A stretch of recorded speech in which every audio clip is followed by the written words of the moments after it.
Κυρίες και κύριοι, χαίρετε. Με αφορμή το πρόστιμο ύψους 150.000 ευρώ, τι είχες Γιάννη, τι είχα πάντα, από τη μία δημόσια τσέπη θα πάει στην άλλη, που επέβαλε η Αρχή Προστασίας Δεδομένων Προσωπικού Χαρακτήρα προς το Υπουργείο Προστασίας του Πολίτη, ξεκινάω αυτό το βίντεο. Ένας και μόνο πολίτης έκανε καταγγελία προς την Αρχή Προστασίας Δεδομένων Προσωπικού Χαρακτήρα, γιατί είχε στείλει email στο Υπουργείο Προστασίας του Πολίτη με ερωτήσεις σχετικά με το πώς θα επεξεργαστούν τα βιομετρικά του στοιχεία. Αυτό συνέβη τον Αύγουστο του 2023, τους υπενθύμησε το αίτημά του στις 19 Σεπτεμβρίου του 2023, αλλά το Υπουργείο δεν του απάντησε ποτέ, ενώ ήταν υποχρεωμένο να του απαντήσει. Και η Αρχή Προστασίας Δεδομένων Προσωπικού Χαρακτήρα έκανε αυτεπάγγελτη εξέταση της υπόθεσης, γιατί έλαβε υπόψη, λέει, και την γενικότερη δημόσια συζήτηση και ανησυχία σχετικά με τις νέες ταυτότητες. Εντόπισε, λέει, μετά από την αυτεπάγγελτη έρευνα, σοβαρές πλημέλειες σε σχέση με την ενημέρωση των πολιτών για την επεξεργασία των προσωπικών πληροφοριών τους κατά τη διαδικασία έκδοσης νέων ταυτοτήτων, παραβιάζοντας έτσι τη θεμελιώδη αρχή της διαφάνειας, όπως αυτή καθορίζεται από το GDPR, δηλαδή τον Γενικό Κανονισμό Προστασίας Δεδομένων της Ευρωπαϊκής Ένωσης. Πιο συγκεκριμένα, η Αρχή Προστασίας Προσωπικών Δεδομένων διαπίστωσε ότι η ενημέρωση για την επεξεργασία προσωπικών δεδομένων από την ελληνική αστυνομία, η οποία ήταν υπεύθυνη για την έκδοση των νέων ταυτοτήτων, δεν ήταν επαρκής και συνολική. Η ελληνική αστυνομία είχε δημοσιεύσει στον ιστότοπό της πληροφορίες σχετικά με την επεξεργασία των δεδομένων, ωστόσο αυτές οι πληροφορίες κρίθηκαν, ακούστε, ελλειπείς, καθυστερημένες και εν μέρει εσφαλμένες. Συγκεκριμένα η ενημέρωση αυτή δεν είχε αναρτηθεί εγκαίρως, ενώ οι πολίτες δεν είχαν λάβει σαφή πληροφόρηση σχετικά με το πώς θα επεξεργάζονταν τα βιομετρικά τους δεδομένα, όπως τα δακτυλικά αποτυπώματα και η φωτογραφία τους που απαιτούνται για την έκδοση των νέων ταυτοτήτων. Παράλληλα, εντοπίστηκαν, λέει, ανακριβείς αναφορές στο νομικό καθεστώς γύρω από την επεξεργασία των προσωπικών δεδομένων, όπως η χρήση της έννοιας της πρόδειλης ενεργής συγκατάθεσης, αντί της επιβαλλόμενης από τον νόμο επεξεργασίας που παραβίαζαν το άρθρο 6 του Γενικού Κανονισμού Προσωπικών Δεδομένων. Επιπρόσθετα, η αρχή έκρινε ανεπαρκή και τη διαδικασία εκτίμησης αντικτύπου για την προστασία των δεδομένων, η οποία ορίζεται ως υποχρεωτική από το άρθρο 35 του Γενικού Κανονισμού Προσωπικών Δεδομένων. Η εκτίμηση αντικτύπου, που είχε ως στόχο να εντοπίσει και να διαχειριστεί πιθανούς κινδύνους για τα προσωπικά δεδομένα των πολιτών, πραγματοποιήθηκε με καθυστέρηση, δηλαδή μετά από την έναρξη της επεξεργασίας, κάτι που αποτελεί σοβαρή παράβαση. Η εκτίμηση αυτή, σύμφωνα με την Αρχή Προστασίας Προσωπικών Δεδομένων, δεν κάλυπτε επαρκώς τα τεχνικά και οργανωτικά μέτρα που θα έπρεπε να είχαν ληφθεί για να προστατευθούν τα προσωπικά δεδομένα κατά τη διαδικασία έκδοσης των νέων δελτίων ταυτότητας. Έτσι επέβαλε στο Υπουργείο Προστασίας του Πολίτη το πρόστιμο ύψους 150.000 ευρώ. Είπαμε, από τη μία τσέπη του δημοσίου στην άλλη, δηλαδή πάλι εμείς τα πληρώνουμε όλα αυτά, και ζητήσαν εξάμηνη παράταση η ελληνική αστυνομία για να δώσει ακριβείς και σαφείς αυτή τη φορά οδηγίες και να πάρει διορθωτικά μέτρα, γιατί, λέει, ζητούσαν πάρα πολλές λεπτομέρειες επίσης για τις ταυτότητες, ενώ ήδη έχουν κριθεί παράνομες και αντισυνταγματικές ακόμα και οι παλιές ταυτότητες, χωρίς ωστόσο να έχουν τροποποιηθεί ή καταργηθεί οι διατάξεις. Δηλαδή πρέπει να περιέχει ένα δελτίο ταυτότητας τα ελάχιστα στοιχεία μέσα, όχι οι λεπτομέρειες που βάζουν στις νέες ταυτότητες.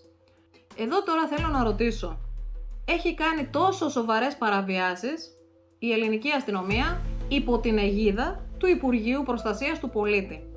Τελικά είμαστε προστατευμένοι από το Υπουργείο Προστασίας του Πολίτη? Πώς αισθάνεστε μετά από όλο αυτό?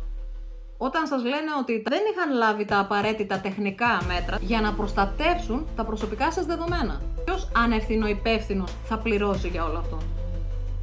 Δεν το ανέλαβαν άνθρωποι αυτό? Τι ήταν, ρομπότ? Ήταν το Υπουργείο γενικότερα? Ήταν η ελληνική αστυνομία έτσι γενικά? Στην ουσία δεν υπάρχει κανένα αντίκτυπο. Επιπλέον, δεν μπορώ να ξεχάσω. Ήταν τόσο κραυγαλαίο που ακόμη και τα ελληνικά Hoaxes το έγραψαν, τη διαβεβαίωση του Πρωθυπουργού ότι οι νέες ταυτότητες δεν εμπεριέχουν τσιπάκι. Δηλαδή, έτσι λέμε ό,τι θέλουμε. Διαβεβαιώνουμε τον πολίτη μας και δεν έχουμε καμία συνέπεια. Ποτέ. Άμα είσαι όμως κανένας παλαιοχριστιανός, παράδειγμα λέω τώρα, όχι ότι συμφωνώ, έτσι, αλλά υπερβολικός ζήλος. Να του πάρουν το παιδί, να έχουν δηλαδή άμεσες συνέπειες. Να έχει άμεσες συνέπειες το λάθος τους. Όχι δικαστήριο να έχει γίνει. Ούτε εισαγγελική εντολή να μην έχει βγει. Και με αφορμή όλα αυτά περί υποχρεωτικότητας, ενώ φυσικά θα έπρεπε να δίνεται ελεύθερα η πρόδειλη ενεργή συγκατάθεση όπως λέγεται, ακούστε τι λέει ο νόμος για το πότε είναι έγκυρη η συγκατάθεση. Όταν απαιτείται συγκατάθεση για να υποβληθούν δεδομένα προσωπικού χαρακτήρα σε επεξεργασία, πρέπει να πληρούνται οι ακόλουθες προϋποθέσεις για να είναι έγκυρη η συγκατάθεση. Η συγκατάθεση πρέπει να δίνεται ελεύθερα. Τονίζεται αυτό. Η συγκατάθεση πρέπει να δίνεται εν πλήρη επιγνώση. Η συγκατάθεση πρέπει να δίνεται για συγκεκριμένο σκοπό. Όλοι οι λόγοι για την επεξεργασία πρέπει να αναφέρονται με σαφήνεια. Η συγκατάθεση πρέπει να είναι ρητή και να δίνεται μέσω θετικής πράξης. Η συγκατάθεση πρέπει να χρησιμοποιεί σαφή και απλή γλώσσα και να είναι ξεκάθαρα ορατή. Παρέχεται δυνατότητα ανάκλησης της συγκατάθεσης και το άτομο ενημερώνεται για το γεγονός αυτό. Για να δίνεται, ακούστε τα, είναι πάρα πολύ σοβαρά όλα αυτά. Αυτοί είναι οι κανονισμοί της Ευρωπαϊκής Επιτροπής. Για να δίνεται ελεύθερα η συγκατάθεση, το άτομο πρέπει να έχει ελευθερία επιλογής και πρέπει να μπορεί να αρνηθεί ή να ανακαλέσει τη συγκατάθεση χωρίς να βρεθεί σε μειονεκτική θέση. Τι σας θυμίζει όλο αυτό?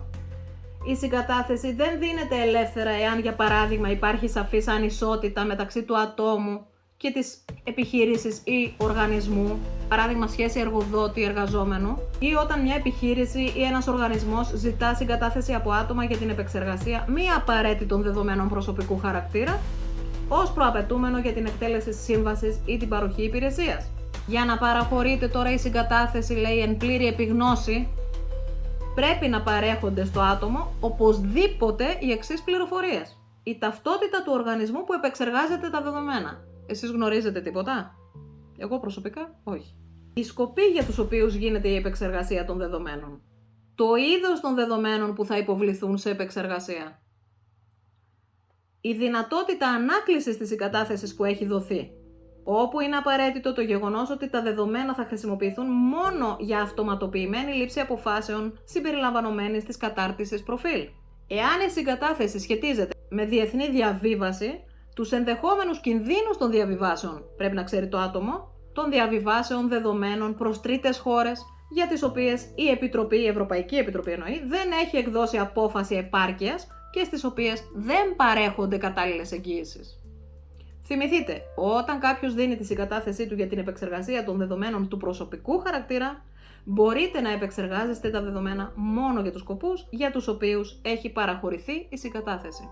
Τώρα, το να δίνεται ελεύθερα η συγκατάθεση για πολύ σοβαρά θέματα, όπως είναι τα δεδομένα σου, πάει τη σκέψη μου αυτόματα, φαντάζομαι και τη δική σας, στο γεγονός μιας υποχρεωτικότητας που περάσαμε. Μάλιστα είδα τη δικαίωση ενός στρατιωτικού γιατρού, ο οποίος δικάστηκε κυριολεκτικά για τις επιστημονικές απόψεις του, αλλά αθώθηκε, όπως θα ήταν το αυτονόητο. Θα ακούσουμε παρακάτω στο βίντεο τον κύριο Κούβελα, ο οποίος και ο ίδιος είχε μια δικαστική υπόθεση. Είναι καλό να θυμόμαστε όλα αυτά σε σχέση με τη συγκατάθεση που θα έπρεπε να είναι ελεύθερη, αβίαστη, όπως λέει η Ευρωπαϊκή Επιτροπή. Γιατί πολλοί συζητάνε για μια νέα πανδημία τελευταία, συζητάνε για πιστοποιητικό εμβολιασμό, το οποίο φυσικά έχει να κάνει με προσωπικά δεδομένα. Αναρωτιέμαι, ο άνθρωπος αθώθηκε, αυτοί που τον κατηγόρησαν, η ταλαιπωρία που πέρασε και αυτός και όλη του η οικογένεια, όλα αυτά πώς έτσι περνιούνται στα γρήγορα, στα ψηλά γράμματα που λέμε. Όλοι αυτοί δεν έχουν καθόλου συνέπειες. Απλά αθωώνεται ο κατηγορούμενος και τελειώνουν όλα. Πάμε να δούμε το βίντεο. Τι να πεις. Το κατηγορητήριο ήταν τόσο αστείο που εγώ σταυροκοπιόμουν και με ρώτησαν γιατί σταυροκοπιέμαι. Γίνομαι καλύτερος χριστιανός, όπως έχω πει πολλές φορές βλέποντας αυτά που γίνονται. Εγώ δεν χρειάστηκε να κάνω κάποιον ηρωισμό. Είπα ότι ο κύριος κατηγορούμενος ήταν φοιτητής μας και ουσιαστικά είπε αυτά που τους μαθαίναμε στα μαθήματα. Εάν αυτά πρέπει να αλλάξουν, θα πρέπει να αλλάξει όλη η ιατρική ή θα πρέπει να μας αλλάξουν εμάς όλους. Θεωρώ ότι ο φίλος μου πλέον Παναγιώτης έκανε πάρα πολύ καλά. Ήταν μια πολύ σωστή η στάση που κράτησε στην πανδημία, παρόλο το κυνηγητό που έχει φάει και συνεχίζει ίσως να τρώει. Και ελπίζω σιγά σιγά οι άνθρωποι να βάλουν μυαλό, να καταλάβουν ότι η πανδημία ήταν μια αρχή, δεν ήταν το τέλος, ήταν μια αρχή. Ήδη έχουμε προχωρήσει σε αυτά που λένε ηλεκτρονικά πιστοποιητικά εμβολιασμού, τα οποία δεν ξέρουμε τι ακριβώς σημαίνουν και πώς ακριβώς θα χρησιμοποιήσουν, αλλά αυτή η διαδικασία να έχουμε διαβατήρια για να πάμε στην τουαλέτα, για να πάμε να ταΐσουμε το σκύλο μας ή να βγούμε ή να κάνουμε, ρε παιδί μου, μια βόλτα γιατί θέλουμε να πάρουμε αέρα, θα πρέπει να αποτελέσουν το ελάχιστο μιας κατάστασης η οποία πρέπει να μας οδηγήσει σε μια πραγματικά μεγάλη ανατροπή. Και για όσους πιστεύουν ότι αυτά που λεγόντουσαν τότε ήταν συνωμοσιολογίες και ότι δεν γίνεται να συνωμότησε όλος ο πλανήτης για τα εμβόλια και την πανδημία, να θυμίσω ότι ο πλανήτης συνωμότησε και πέρασε ταχύτατα τη woke ατζέντα. Πόσοι θα φανταζόντουσαν πριν από 10 χρόνια η ομοφιλοφιλία να ήταν το απολύτως φυσιολογικό και οι υπόλοιποι να προσπαθούμε να δικαιολογήσουμε τις ετεροφιλοφιλικές μας ανομαλίες.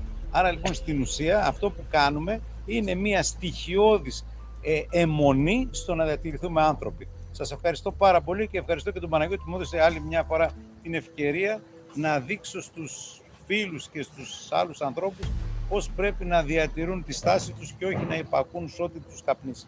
Ευχαριστώ. Εμείς ευχαριστούμε. Λοιπόν, τώρα ο κύριος πρωταγωνιστής και αυτόν τον οποίο θέλανε να καταστήσουν θύμα, ο Παναγιώτης ο Καραναγνώστης, να πω ότι εγώ είμαι πολύ χαρούμενος και περήφανος που είναι στην Ένωση Στρατιωτικών Γιατρών, που τον έχουμε δίπλα μας, που είναι στρατιωτικός γιατρός, αποτελεί ένα διαμάντι και για τον ιατρικό κλάδο και για τους αξιωματικούς, διότι επέμεινε να πολεμάει ακόμα και όταν ευρέθη υποδιωγμών, με στέρηση μισθού, με στέρηση ιδιότητας, καθιβριζόμενος. Σας ευχαριστώ όλους για τη στήριξη. Σήμερα θεωρώ ότι έγινε το αυτονόητο. Δεν θεωρώ ότι μπορούσαμε να κάνουμε και πολλά άλλα πράγματα. Δεν πρέπει να μας κάνουν να πανηγυρίζουμε για το αυτονόητο, αυτό που μας τρέχουν. Βέβαια, για να μην παρεξηγηθώ, στην Ελλάδα όλα γίνονται. Έχουμε δει πολλά μη αυτονόητα να συμβαίνουν. Νομίζω ο κύριος Κούβελας τα είπε όλα. Η ελεύθερη βούληση είναι θείο δώρο. Ο ίδιος ο Ιησούς Χριστός είπε «Όποιος θέλει, ας με ακολουθήσει». Δεν επέβαλε ποτέ σε κανέναν άνθρωπο τίποτα, ενώ είναι ο ίδιος ο Θεός. Ποιος άνθρωπος λοιπόν είναι αυτός που μπορεί να επιβάλλει στον συνάνθρωπό του ό,τι εξουσία, οποιαδήποτε εξουσία και να έχει, όλα αυτά. Ο προβληματισμός δικός μου, τα σχόλια δικά σας. Αυτά ήθελα να θίξω σήμερα στο σημερινό μου βίντεο. Σας ευχαριστώ που παρακολουθήσατε. Θα ήθελα να διαβάσω και τις δικές σας απόψεις στα σχόλια από κάτω και μην ξεχνάτε, κάντε εγγραφή για να έχουμε φωνή. Σας ευχαριστώ.